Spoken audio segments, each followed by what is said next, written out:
Merci. C'est notre deuxième audio notre deuxième séance parlant sur les bons combats de la foi. J'ai eu la conviction du Saint-Esprit pour parler en long et à large sur l'adversaire.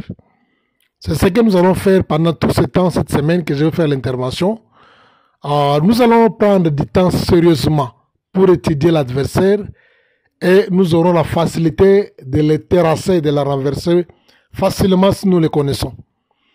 Nous sommes toujours sur le pied de la Bible, gardant les principes du combat spirituel révélés par le Seigneur dans Luc chapitre 14, le verset 31, comme je l'avais souligné au départ, sur le combat entre les deux rois. On dit qu'il doit d'abord s'asseoir, pas être debout, il doit s'asseoir. Il doit s'asseoir pour examiner. Examiner, c'est quoi? C'est faire l'étude sérieuse sur l'adversaire. Tu ne combattras jamais ton adversaire si tu n'es pas sérieux pour prendre un temps sérieux, étudier ses armes ou bien étudier sa personne. Notre premier adversaire que nous allons faire l'étude en profondeur, c'est le diable.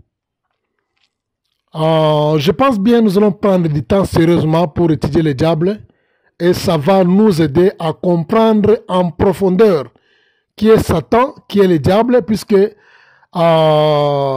si nous connaissons le diable, nous connaissons facilement les démons. Si nous connaissons le diable, nous connaîtrons facilement aussi les anges déchus.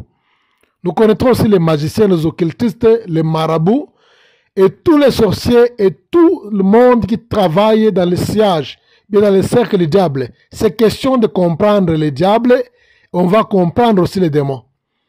C'est comprendre, quand vous comprenez Christ, vous allez comprendre ses disciples. C'est pourquoi nous sommes appelés chrétiens, puisque nous avons la nature de notre Seigneur. Les démons, les anges déchus, les occultistes, les marabouts, tout ce monde-là, ils ont la nature du diable. Ils travaillent avec la vision du diable. Ils ont la semence démoniaque, diabolique en eux. Alors, ce n'est pas qu'on doit étudier les démons ou bien les gens des choux, non. Le diable, n'oubliez pas que le royaume du ténèbre, c'est un royaume. Ce n'est pas une nation démocratique où il y a élection. À chaque période, on doit faire l'élection pour changer les leaders. Le diable reste le leader absolu dans le monde du ténèbre, on ne change pas. C'est un royaume, il n'y a pas d'élection là-bas. Les gens qui travaillent avec le diable, ils travaillent avec sa vision, ils travaillent avec ses objectifs, ils travaillent avec ses missions, ils travaillent avec ses intentions, ils travaillent avec ses requêtes, ils travaillent avec ses désirs, ils travaillent avec sa nature, avec ses caractéristiques en détail. Alors, on n'a pas le temps d'étudier les démons, étudier les anges déchus. Et la personne cible qu'on doit vraiment prendre du temps à étudier, c'est lui-même le diable. Quand nous maîtrisons ce qui est l'ennemi, nous avons la facilité de le renverser. S'il faut respecter les principes que le Seigneur nous a donnés sur le combat spirituel qui est localisé dans Luc chapitre 14, le verset 31, le premier verset que nous avons lu. La première des choses, c'est que nous devons comprendre à propos du diable. Nous voulons un peu parler sur sa location. Le nom viendra après, on passe à la location. Le diable était où? Le diable était sur la sainte montagne. Il vivait sur la sainte montagne de l'Éternel. D'après Ézéchiel chapitre 28, le verset 13. Nous allons étudier d'abord la location, puisqu'il faut d'abord comprendre l'adversaire par la location. Le point qui permet l'étude de ton adversaire, c'est aussi la location. Là où se trouve l'adversaire. Il était où? Il est où maintenant? Il était où? Il était où d'abord? Et il est où maintenant? C'est ça. Nous allons localiser d'abord le diable. Il était où? Et il est où maintenant pour le moment? Je voudrais d'abord vous dire aussi quelque chose. Vous savez, avec la technologie actuelle qu'on a développée, les guerres actuelles ne sont pas comme les guerres qui étaient dans les guerres de 1941, 42, 43, guerre mondiale, tout son corps. Les guerres ont changé, les formes. Nous sommes dans nous vivons dans un siècle de la technologie. Même la guerre est devenue technologique. Il y a la création de l'invention des drones. Chaque pays qui s'engage dans des guerres maintenant, ils ont fabriqué, bien ils achètent des drones. Il y a des drones qui sont offensifs aussi, qui vont localiser l'ennemi et il peut aussi tirer. Le rôle des drones, c'est quoi? Les drones actuellement, ça aide à localiser l'ennemi. C'est ça, c'est une partie de l'étude. Les drones localisent l'ennemi. Quand vous localisez l'ennemi, vous avez la facilité aussi de le combattre. On ne peut pas combattre quelqu'un qu'on ne peut pas localiser. On ne peut jamais combattre quelqu'un qu'on ne connaît pas sa position sur la carte géographique. C'est pourquoi dans l'armée, la géographie est plus importante que la mathématique et d'autres cours. Si tu as échoué en géographie, on ne peut jamais t'enrôler dans l'armée. Il faut d'abord connaître la location de l'ennemi avant de le combattre. C'est pourquoi on a inventé les drones aujourd'hui. Chaque pays qui s'engage dans la guerre actuellement, ils doivent d'abord s'équiper de drones pour localiser l'ennemi. Et il y a des drones offensifs qui localisent, qui peuvent aussi tirer.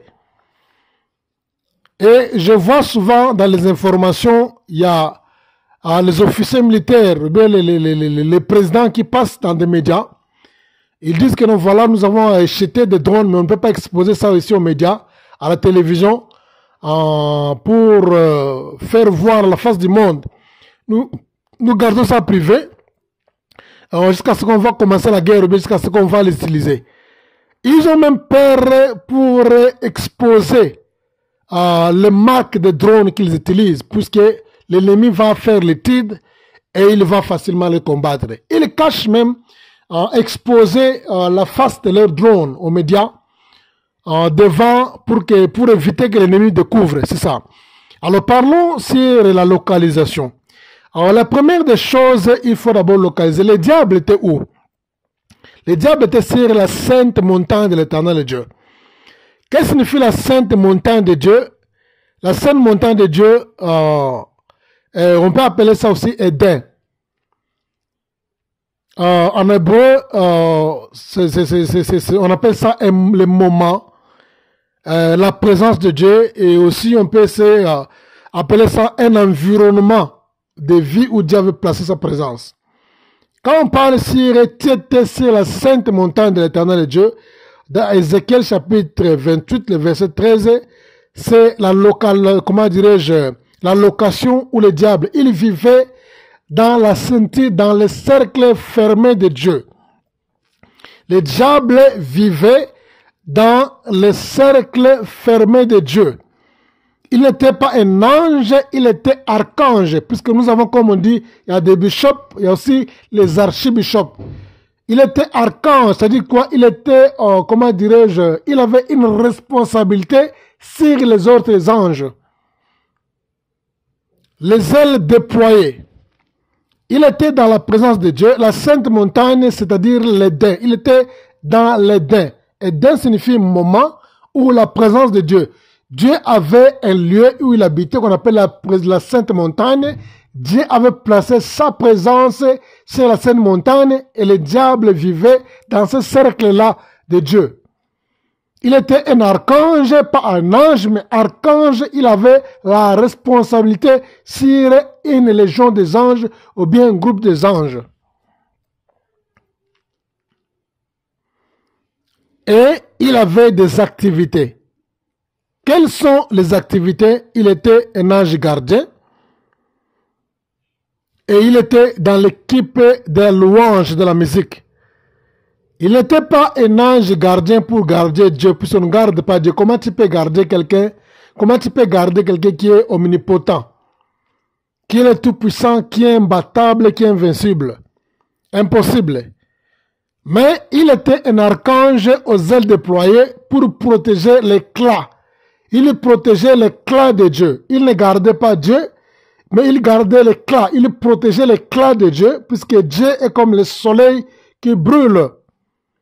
Il protégeait l'éclat de Dieu pour que ça ne frappe pas les autres anges. C'est ça les archanges. Il n'était pas le seul archange. Parmi les archanges qui étaient dans le cercle vicieux, le cercle fermé de Dieu, le diable était le composant et il avait les ailes déployées pour empêcher que la gloire, l'éclat de la gloire de Dieu, les rayons de la gloire de Dieu ne puissent pas refléter et détruire les autres anges. C'était ça ses activités. Et il était aussi dans l'équipe de la louange, l'équipe de l'adoration de Dieu. Quelle était la vision du diable? Sa vision était de devenir comme Dieu. La vision, c'est la manifestation de l'objectif. Ça, la vision, on dit toujours c'est la manifestation de l'objectif. Et d'ailleurs, il y a un cours que je prépare qui va parler sur l'objectif, la vision et la mission. La vision, c'est la manifestation de l'objectif. Le diable avait un objectif et il avait aussi une vision. Sa vision était de devenir comme Dieu. Vision, l'ambition. Son objectif était quoi? L'objectif était d'être adoré. Puisque après avoir une vision, tu dois avoir aussi l'objectif. On ne peut jamais avoir une vision sans objectif. Son objectif était quoi? D'être aussi adoré. Devenir comme Dieu, comme vision. Et l'objectif était quoi? Être adoré comme Dieu. Le diable aime l'adoration comme la mort avec passion. Il n'y a pas quelque chose que le diable aime comme l'adoration. L'adoration, la louange, la gloire, c'est quelque chose que le diable aime avec passion. J'insiste encore, je dis bien, le diable aime l'adoration à la mort. Le diable aime l'adoration. Il n'y a pas quelque chose que le diable, si on peut demander au diable que non, choisis qu'est-ce que tu as besoin, il va choisir l'adoration, la louange et la gloire. C'est ce qu'il a besoin, ce qu'il aime.